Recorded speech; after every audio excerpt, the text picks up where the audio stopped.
Back again. This is I guess it's like 2 weekdays in a row, right? We did Friday and yeah, I'm going to try, whatever, recommit to this podcast. Who knows? Who cares? It's about to be 2025. I want to make a bunch of promises to myself and you that I can't keep, including weight loss, including exercise, and committing myself to podcasting and writing stand up and all the things that I should be doing instead of playing PGA, 2K, whatever year I have, the most recent one. So, yeah, we're back, baby, and I had a fun weekend. It was obviously a tough Seattle sports weekend if you're a Seattle sports fan, but yesterday I got to go to my friend, my best friend from school. Just making sure I got the audio on the right source. And he was best man at my wedding. And as you get older, these folks, a lot of times you'll like just kind of fall out of touch with people, and it's not necessarily because you have any animosity towards them, but we're all almost 40 now, and so it's you just lose touch with people, and that's natural, and it's fine, I guess. It's something I've certainly accepted. But one friend of ours has made a little bit of an effort to get the group, to get the gang back together. The ones of us that are not drug addled and living like vagrants. And so yeah, we got together. Like my mom came, my wife came, some of my friends. It was the first time they'd met my kids.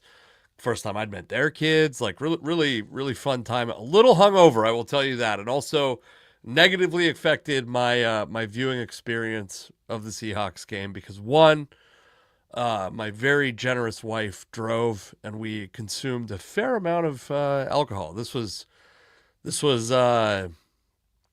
event was my friend's de facto 39th birthday, and so yeah, we drank like it was his birthday, and it was fun, but arguably too much drinking for a bunch of middle-aged dudes to be doing on a Sunday afternoon with their kids with them. I came home, I was like ready to fall asleep during the game. I watched it. It was upsetting, it was frustrating. It wasn't altogether unexpected, I would say. And then of course, like the fan base is going nuts in ways that are predictable but also stupid. So we'll talk about that a fair amount. Before I get to that, can you come see me do comedy this week, please? On Wednesday, I will be at Top Gun Bar and Grill in Puyallup, which is uh, it's a cool bar that's like at an airport. There's like these little tiny airports, and you're like, who the hell? I don't know who flies to them. Apparently, the people who are going to come to this show. It's like I guess it's all pilots in the audience. I don't know. I've been there once before. It was pretty rough, and I need you there to make it better. That's what I'm saying, because it was. I've heard it's gotten a lot better. I've heard it's very fun. The time I went, one, it was summertime, which is just a tough time for comedy, period. When it's sunny out in the Northwest, when it's sunny out where it's normally rainy, people are not going to comedy shows as a rule. In fact, we should get better at this. I'm realizing now, this is like very stupid to be realizing this far into comedy and this old and this, I've lived my entire life in the Pacific Northwest, but why are we doing more outdoor shows in the summertime? How stupid are we as comedians to not just realize that and go to where the people are? I mean, like down to I did a show at a campsite a couple years ago, like a fancy campsite, by the way, where you have to buy not rent, you have to buy your campsite, and then it's like a long-term lease, like how I think that's how land gets owned in Hawaii. Whatever happens in Hawaii, I think is like similar to this. Anyways, and then so Wednesday, Top Gun Bar and Grill, and then Thursday, West Seattle Brewing, which I haven't been to in a couple of years, but they had a long running comedy show, and then they've taken a break. And now my buddy Adam Tiller is running a show there, which is very exciting. Adam's one of my favorite comics and sweet buddy of mine. So come out for that. Other good comics on those shows, by the way. You'll see them. They're very good lineups all the way across. And Mike Hansen, who's a frequent commenter, is not going to be on these shows, but he's the one who books the Top Gun show. So if you want to support this podcast in a couple ways, one of them would be to go make Mike Hansen not have to jump off of a bridge because he's overpaying comedians to perform at his at his bar show. So anyway, uh, yeah, let's talk about that Seahawks game because I mean it's very frustrating from the beginning. It's very frustrating, right? The Packers come out and um the Seahawks had a 3-and-out, a sack, but Geno was like I would say pretty good in the first half. At one point, I remember they put up a graphic where Jordan Love was like 10 of 10 or 9 of 9, and Geno Smith was 9 of 10 or 8 of 9, or whatever it was. There had been one incomplete pass the whole game, and the obviously there's a bunch of big storylines that come out of this game. One of them is Geno Smith's injury, which we'll talk about that in a moment, and what the Seahawks may be able to do, and a very unpopular but creative solution that I think I've come up with to deal with that problem. Because if Geno Smith can't play, Sam Howell did not look like a guy who's doing much to keep himself healthy in the Seahawks backfield. So I want to talk about what the like strategic criticisms of the Seahawks, what merit they have.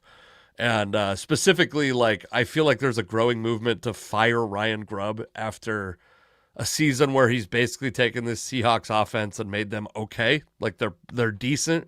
And that's with essentially no investment in new personnel.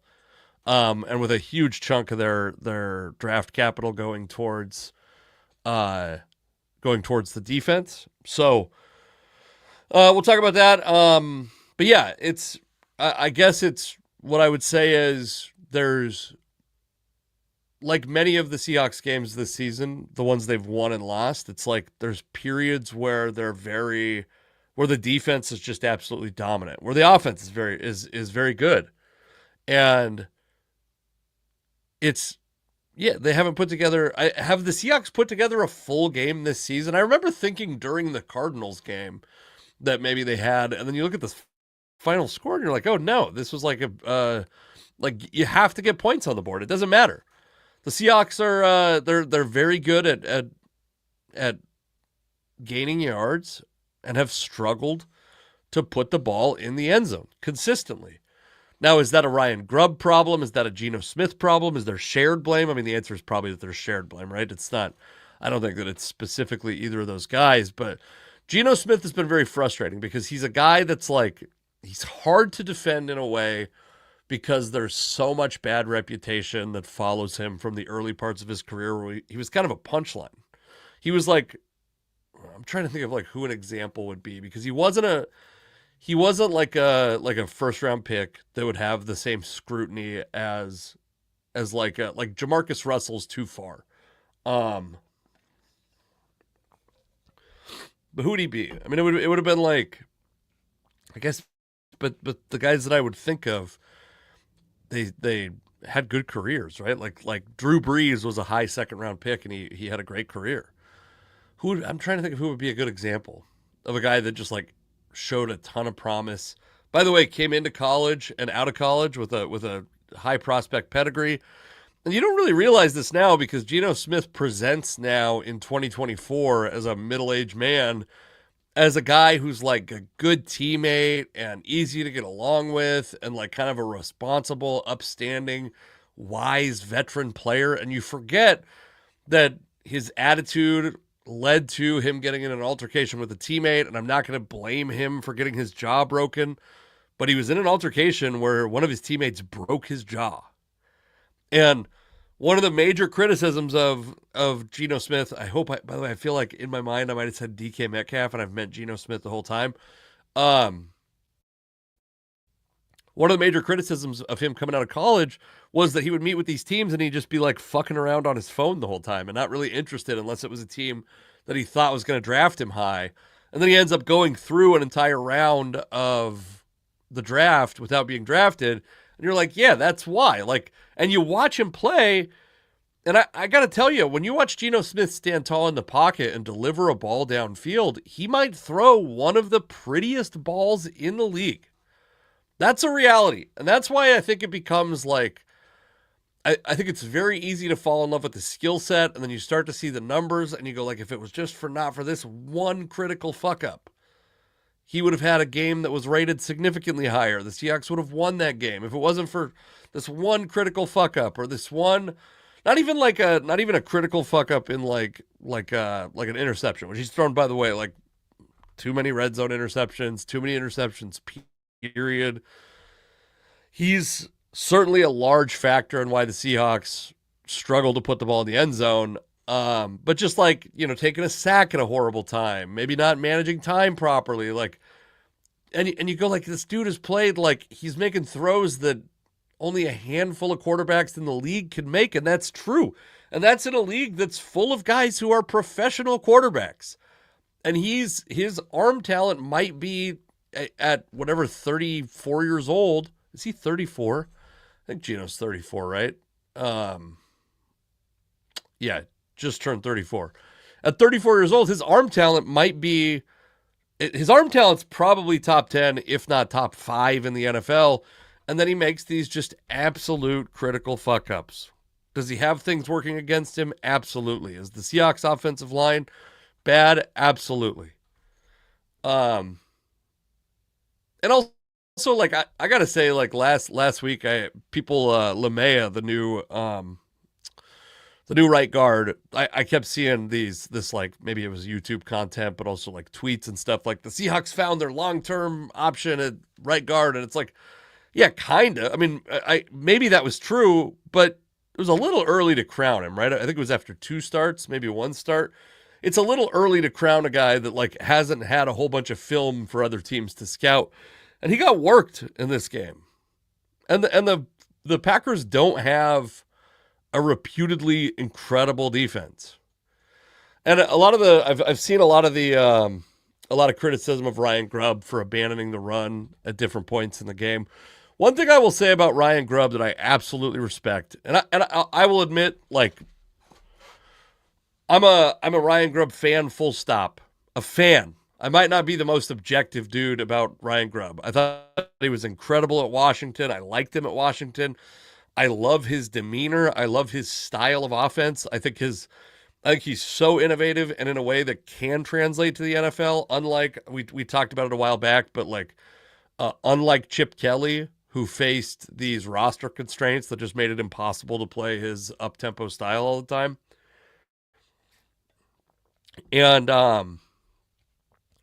yeah, I'm like I'm like maybe 1 step short of being a Ryan Grubb apologist. I also think, like, as far as he goes, he hasn't gotten to have a ton of influence over his personnel.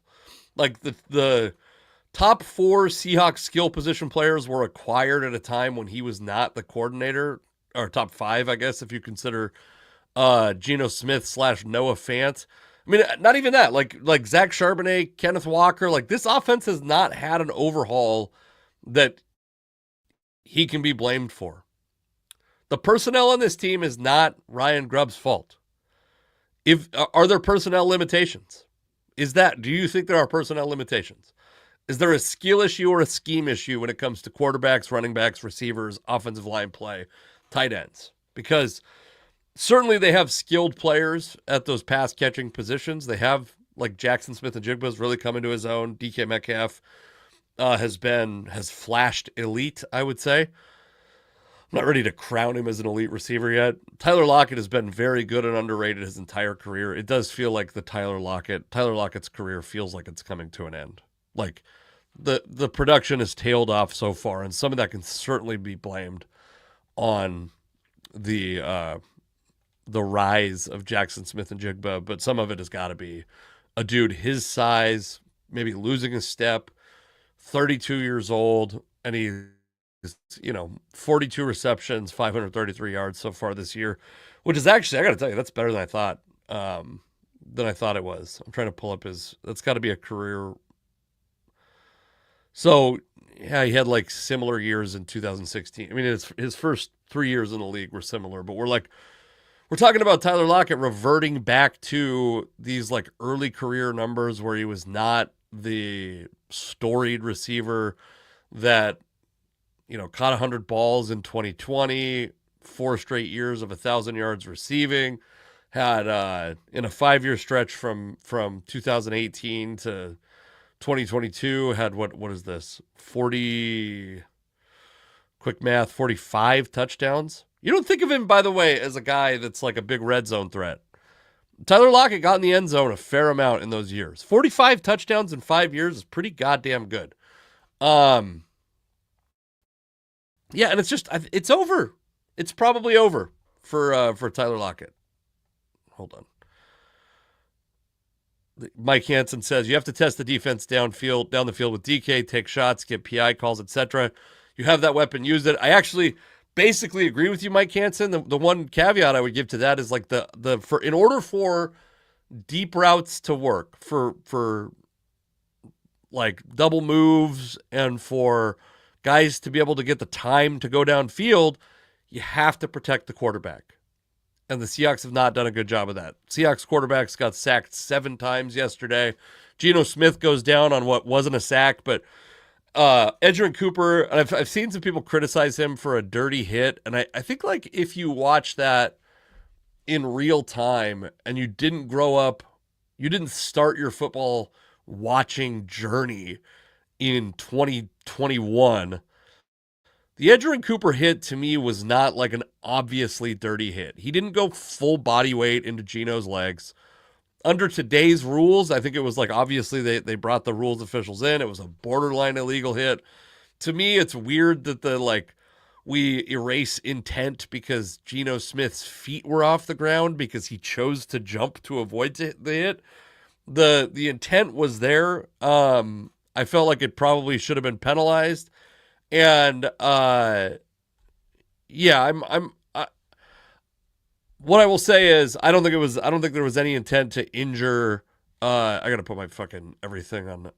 I switched to Mac. I don't know, couple years ago now, and I have still not gotten used to not being distracted when my text messages come up on my computer screen. I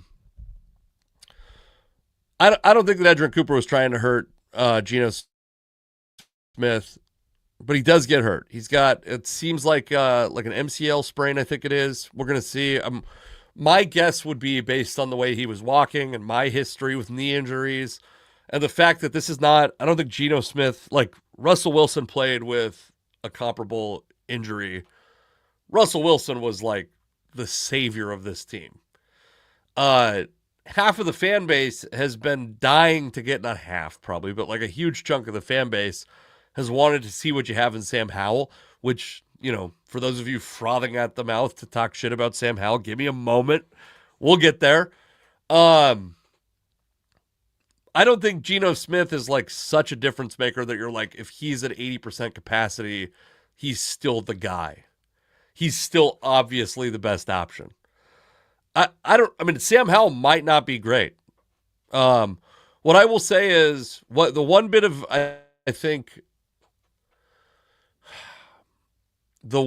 optimism I have around Sam Howell before I probably fall on the side of the folks that don't really want to see him get significant time in Seattle. The one bit of optimism I have for him is that he came in unexpectedly without getting a bunch of first-team reps, presumably. The way the NFL works now, almost all of the first-team reps go to the starter, and so Sam Howell's going to look different. Do you remember when Geno Smith took over for Russell Wilson for a stretch, just like the injury replacement stretch, and he just looked so bad because he's not getting 85 reps a day while Russell Wilson is starting and healthy. And that's true of Sam Howell also. Like the reality is that Sam Howell is not getting a lot of full speed reps. He's not getting, a whole bunch of thought in the game plan. And next week I'm sure they will cater the game plan to some degree to mask his weaknesses and emphasize his strengths. But also he will just get repetitions with the first team that he did not have leading up to this. And that's like, that on its own means no matter how bad Sam Howell was, and by the way, truly one of the worst performances by a quarterback. I want to say I saw something that was like, I can't remember what the stat was, but it was like, it might have been EPA per dropback or something like that, but it was among all quarterbacks with 15 dropbacks, it was like the 9th worst performance in the history of whatever this stat was. It was a very bad performance. Now it comes, 3/4 of the way through a game where the Seahawks offensive line has been dominated essentially the entire, about 2/3 of the way. Actually, I think it was like with 5 minutes left in the third quarter, I think, right? But yeah, Howell looked terrible. I think all the like criticism of him from preseason showed up and like reared its ugly head. And so the Seahawks have Sam Howell, and their third string quarterback is Jaren Hall. I'm gonna float an idea that people are not gonna love.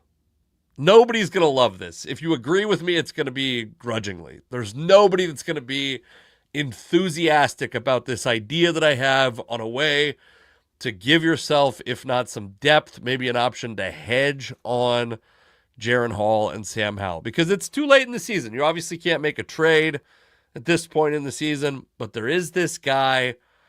Your next opponent is the Minnesota Vikings, and there is this guy sitting on the Minnesota Vikings practice squad. And if you know that Geno is going to miss a couple games, let's say he's going to miss the rest of the regular season, if you know that, which we don't know right now, but if the Seahawks keep collecting intel on this injury and they find out Geno's going to miss some games, Daniel Jones is sitting in Minnesota. Couple things about Daniel Jones. I think there's a chance Daniel Jones was never good, and there was no amount of good coaching that was ever going to make Daniel Jones good. I'm not here to tell you that I think Daniel Jones is good. I don't think he's better than Geno Smith. I don't think there's anything like that.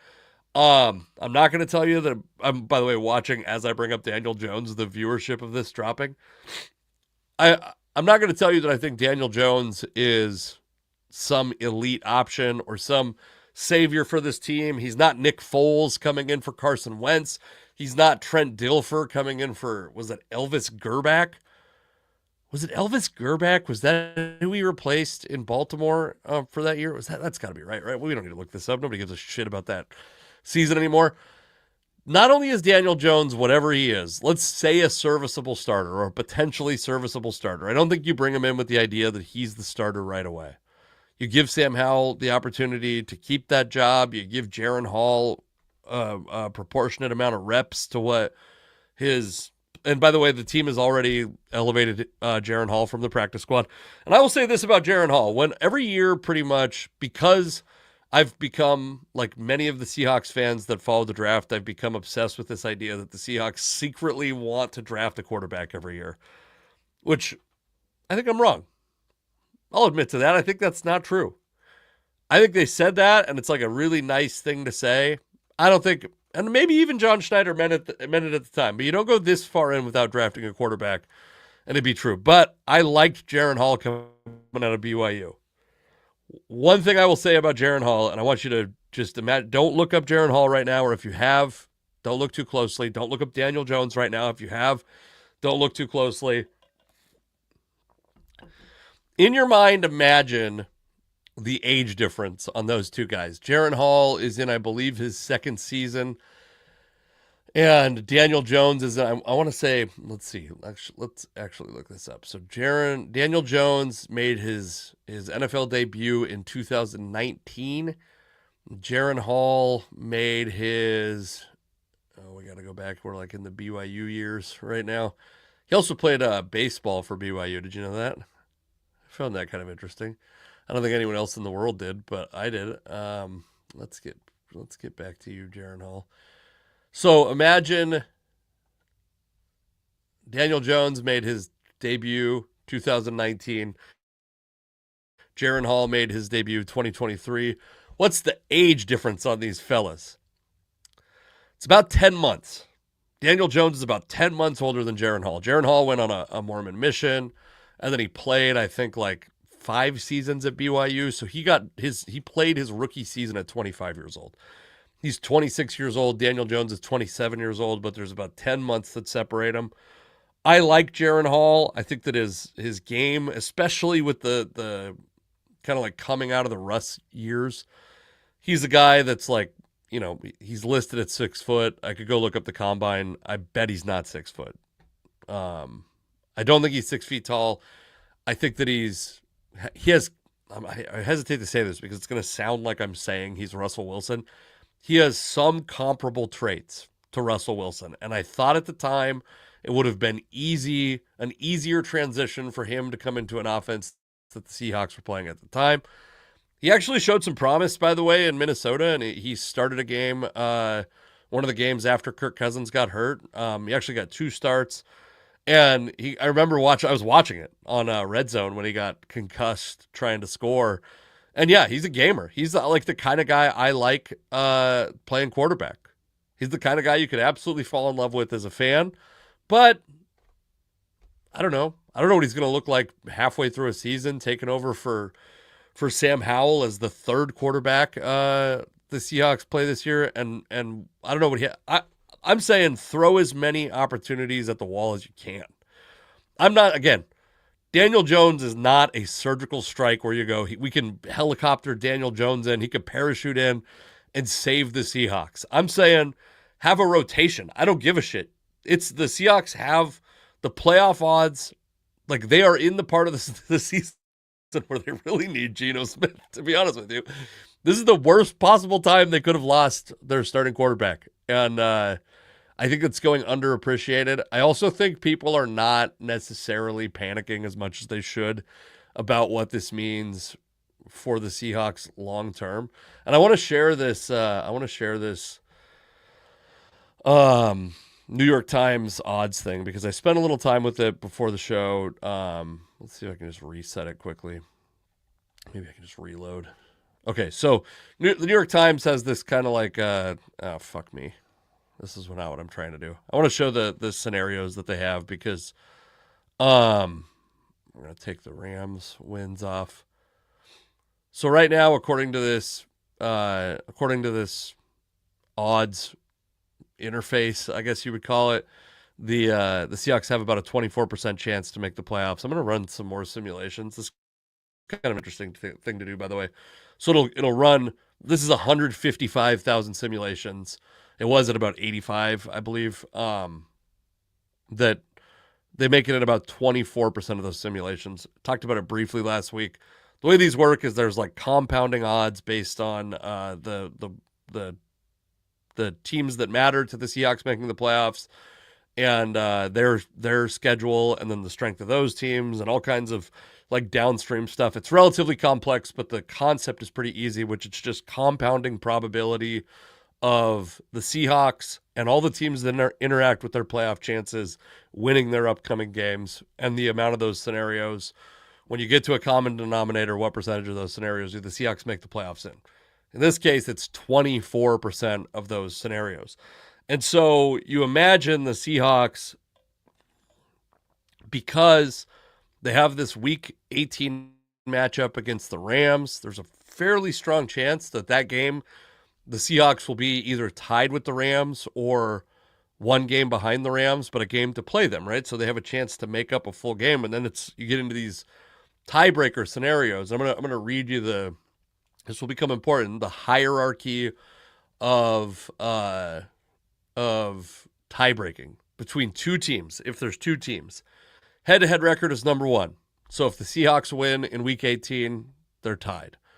The best win-loss percentage or win percentage, we'll call it, because they call it the one lost tied percentage, which is just what a terrible name. The best win percentage in games played within the division. The Rams play one more division game before they play the Seahawks. If they beat the Cardinals, they would have the same divisional record as the Seahawks. If they lose to the Cardinals, a lot of stuff gets better. And by the way, the Cardinals should still have something to play for, so that's not a foregone conclusion. And then next is best win-loss percentage in common games, best win-loss percentage in games played within the conference. And these are things that the Seahawks have a lot of potential to tie with the Rams on. They probably will not beat them in those things. It would mean going to the next scenario. But I just want to show you the precipitous drop-off. If the Seahawks lose to the Vikings, they go down to 14% chance to make the playoffs. And that includes, by the way, let's assume they lose to the Vikings and beat the Bears, but the Rams And this is like, I understand if you got to drop out of this because we're getting odds heavy. I get it, but we're walking through it. So if the Rams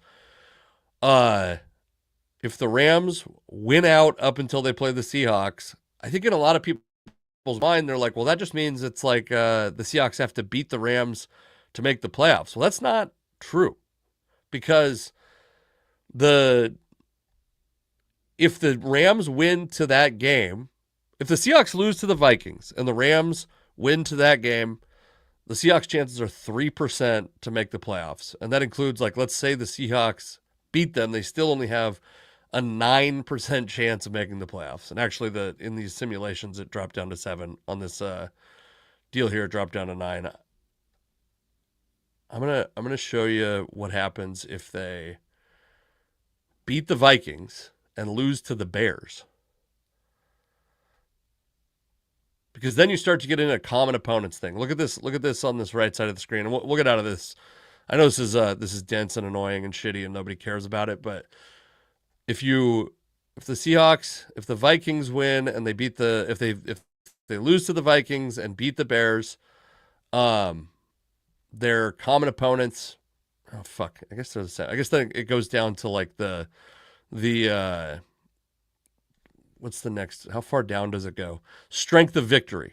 Then you get down to a strength of victory argument, because the Seahawks have a worse strength of victory beating the Bears and losing to the Vikings than they would if they beat the Vikings and lost to the Bears. So it's going to be neck and neck, potentially. And the Seahawks technically, I think, have control of their own destiny. If we take away, I wish there was an easy way to just reset this, but we're going to have to go back through and uncheck these games. If the Seahawks win all 3 games, they have a 99+% chance of making the playoffs. And I imagine that it's a 100% chance, actually, I should say. I was calculating. So they still have their own destiny in their hands, but that means winning out.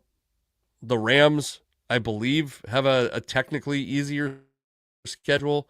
The Jets and the Cardinals, I think, are worse or at least the top opponent in that group, the Cardinals, is not as good as the Vikings. The Vikings certainly have something to play for.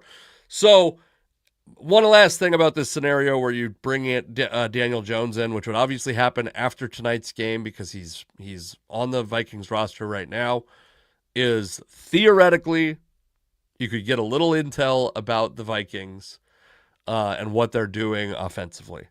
I don't know how much of that has gotten into Daniel Jones' head. I certainly don't know how much of the Seahawks offensive game plan you want to come from that quarterback and the information that quarterback has absorbed since he's been in Minnesota. Also, Jaron Hall also played under the same coaching staff in Minnesota. But I would say if you need a security blanket, if you want to be sure that there's going to be a reasonably good third option, and if Daniel Jones is your third option going into the game against Minnesota, I don't think that's that bad. Seahawks might need to sign Daniel Jones. I never would have thought it. I don't think he's the future. I'm not saying any of that. But also would be interesting to get a look at him. If you think that, I know that part's going to be popular. People are not going to be happy to do anything but draft a known star, a known commodity. There's, I think, a fair amount of the fan base that is sick of trying to be cute at the quarterback position. In fact, the viewership of this podcast is dropping as I talk about this. I will admit to this. I don't care.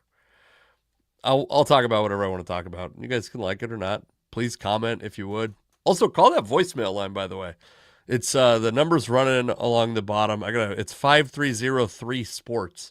Leave a voicemail, and I will, when we get enough of them, I will play them. We do not presently have enough, but when we have enough, I will play them.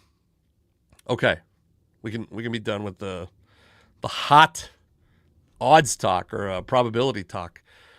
I think I had something else to say about this.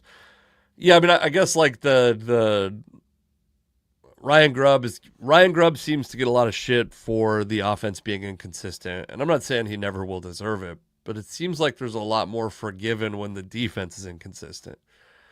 That's just my opinion. Let's briefly, I want to talk about this. Well, I didn't talk about this at all on Friday. The Huskies, Washington Huskies, are in the Sun Bowl, the Tony the Tiger Sun Bowl, which is hilarious. Which is it's actually, I think, if you're gonna watch the game on TV, they're playing against Louisville. It's on New Year's Day or New Year's Eve, early New Year's Eve. It's like a perfect scenario. You're not gonna be checking the score at a party. You probably don't have to miss the game. If you're not traveling to El Paso, Texas, one of the benefits of that is you're not traveling to El Paso, Texas. All things equal, the Huskies being a 500 team, yeah, that's fine.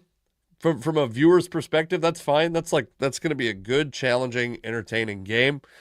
But I don't want to spend any time on it. It doesn't matter.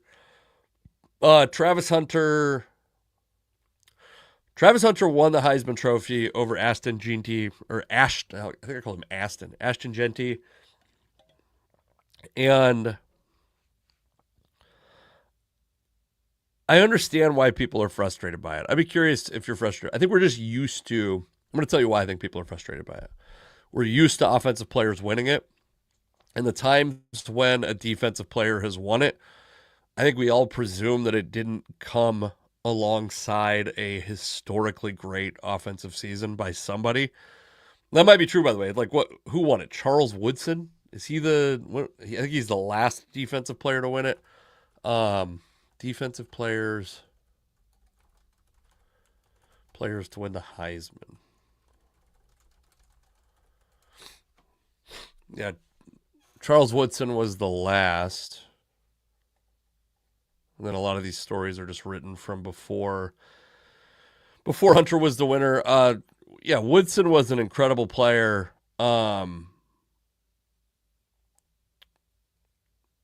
Jeanty had an incredible season.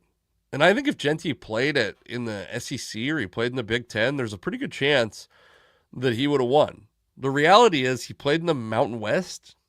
He played for a team that's like the strength of competition is not great.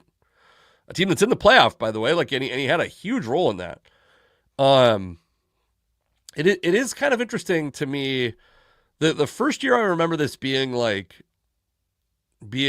a thing, and I know it happened before this, but this was just the first year I was clued into it, was when Eric Crouch won the Heisman and then went I think he got drafted by the Rams in the 7th round, and they were like, maybe we'll convert him to a receiver. Was he a Nebraska quarterback? Just like a running quarterback, like option quarterback from a million years ago. He played for the Toronto Argonauts, I believe it looks like, in 2006. So he got drafted in the 3rd round by the Rams. That's actually surprising. I thought it was later than that. I was following the draft back then. I'm surprised it was that early. But this might be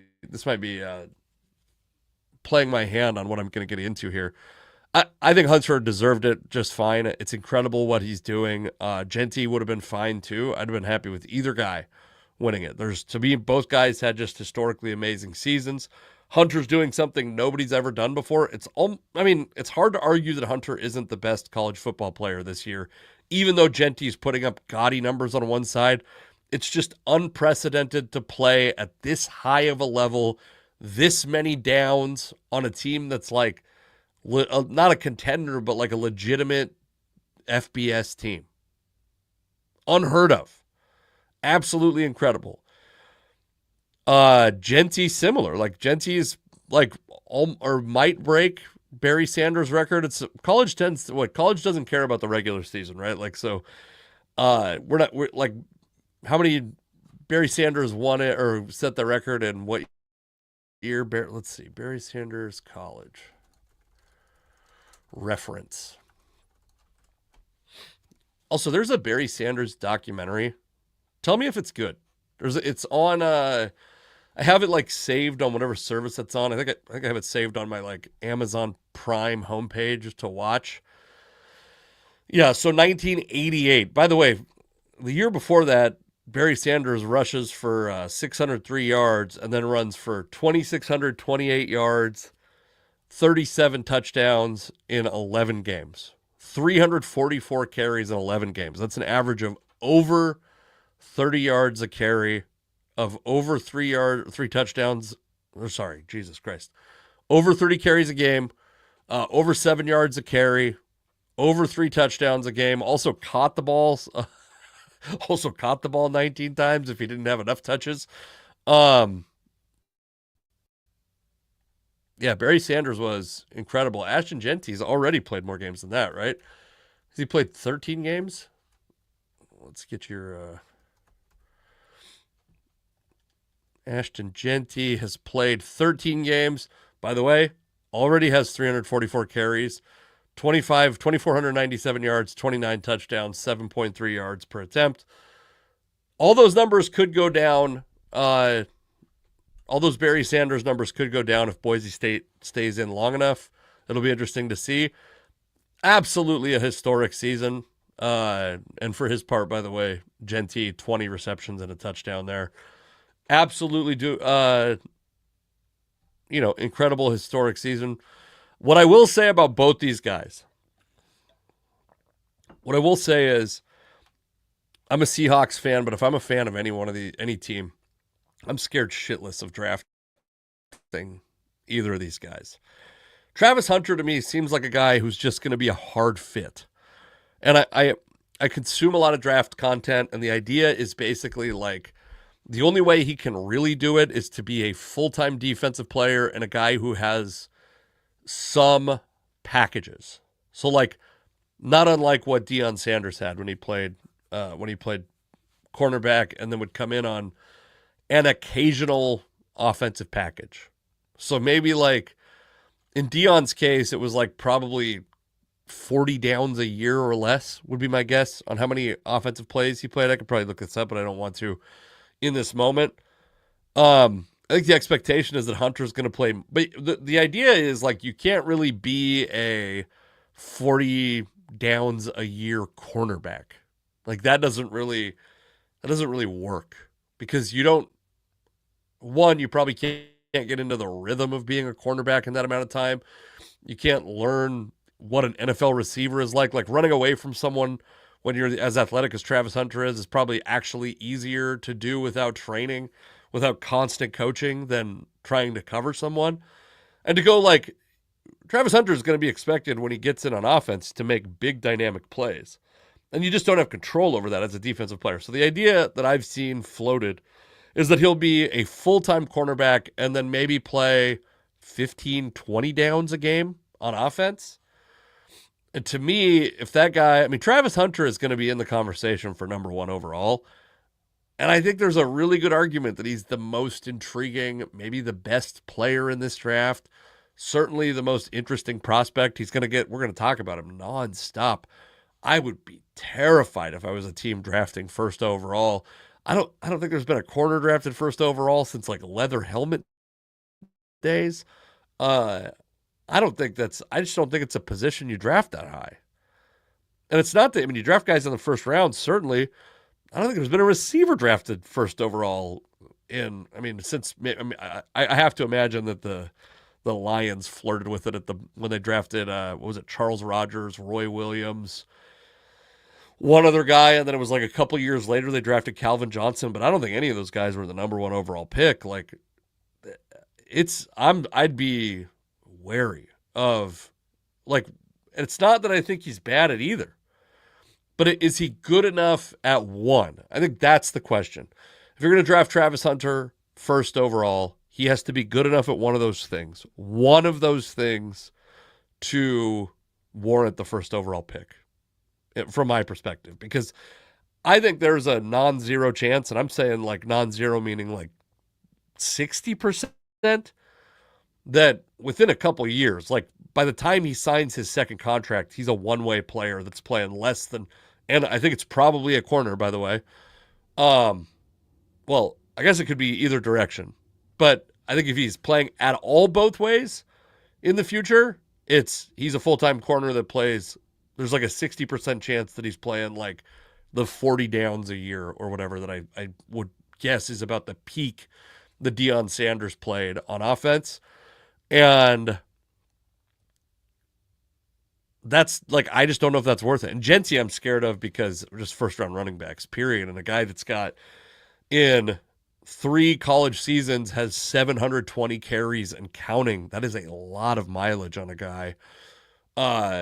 He's probably going to go in the first round, and if it's my team, I am scared. That is a lot of mileage. That is a lot of tread worn off those tires. Both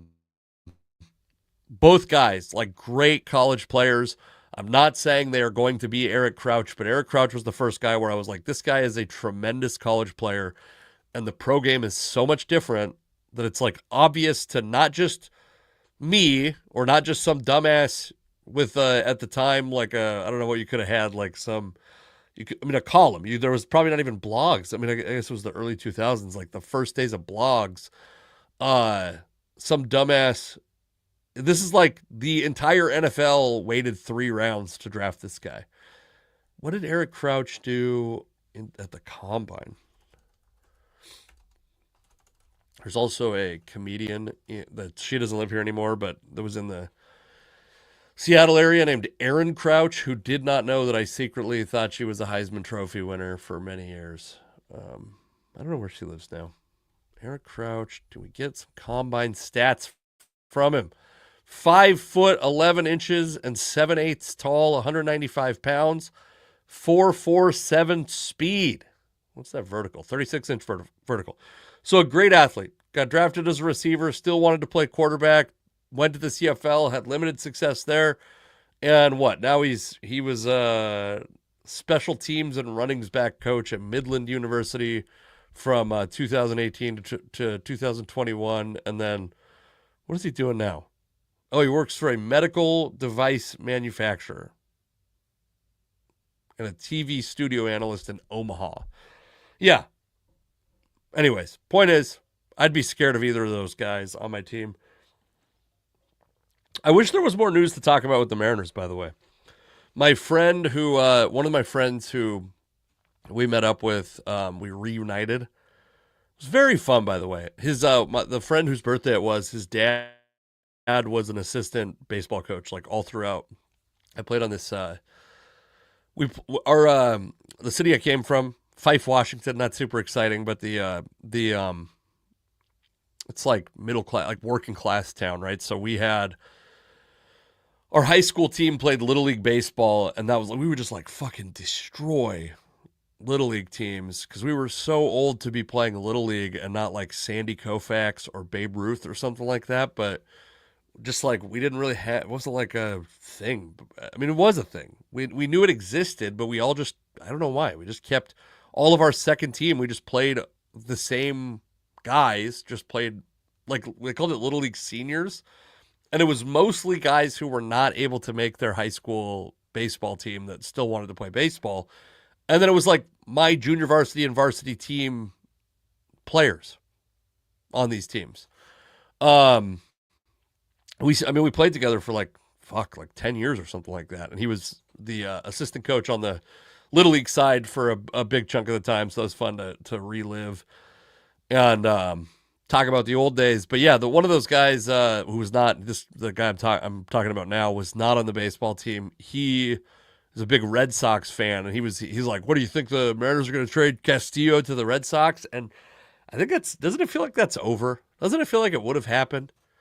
Does it seem like the Mariners have waited too long to trade Luis Castillo? Like at some point, maybe there was an option to do it, but like the chips keep falling, right? Garrett Crochet is traded to the Red Sox, and can I also say this? This is since Washington, the Washington Commanders have fallen. I have to like question Red Sox. I'm like in my mind. I know it's not offensive, but I'm like Red Sox. I have to like really, every time I say it, I'm like, am I? Oh no, I'm okay. That's, by the way, no one gives a shit about that. Nobody else experiences that, I don't think. It feels like the Mariners. It feels like the Mariners are might have waited too long.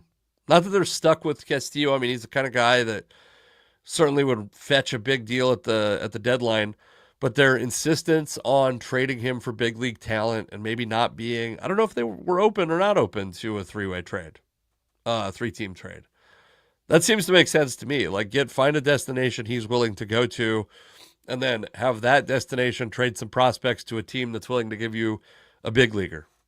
Is that the White Sox? Is that, um, yeah, I don't know. And we talked about it a little bit on Friday, but I'm still reeling. I guess I didn't realize Isaac Paredes is going to do so well in Houston, and it's so frustrating. What a great trade! I mean, Houston is it's a well-run organization outside of the banging the trash cans and all their other transgressions. Okay, I think that's it. I don't have anything else to say, anything else to talk about. I don't think. Outside of, I guess, we could talk about it more if it comes to be. Michael Vick interviewed for a head coaching job, and I'm just like anticipating the anger against Michael Vick from various animal rights organizations when that happens. And I'm a guy that owns a pit bull. I think what Michael Vick did was horrendous. It's hard. By the way, I also understand people might be more sensitive to this issue than I am. This dude was in prison. He went to literal prison and got out. He did it. He did his time. I think Michael Vick, if he gets a head coaching job, that should be a happy story. It won't be for a lot of people, but that should be a happy story. All right, Casey McLean comedy everywhere but Twitter/X because they don't have enough characters, so I'm the Casey McLean there still for now. I think I'm also that on Blue Sky, but I don't use Blue Sky. I haven't figured out if that app matters or not. Anyways, thank you for listening. I'll talk to you maybe Thursday. I think we can maybe conservatively say Thursday, or I will abandon you yet again. All right. Thanks, everybody. Bye.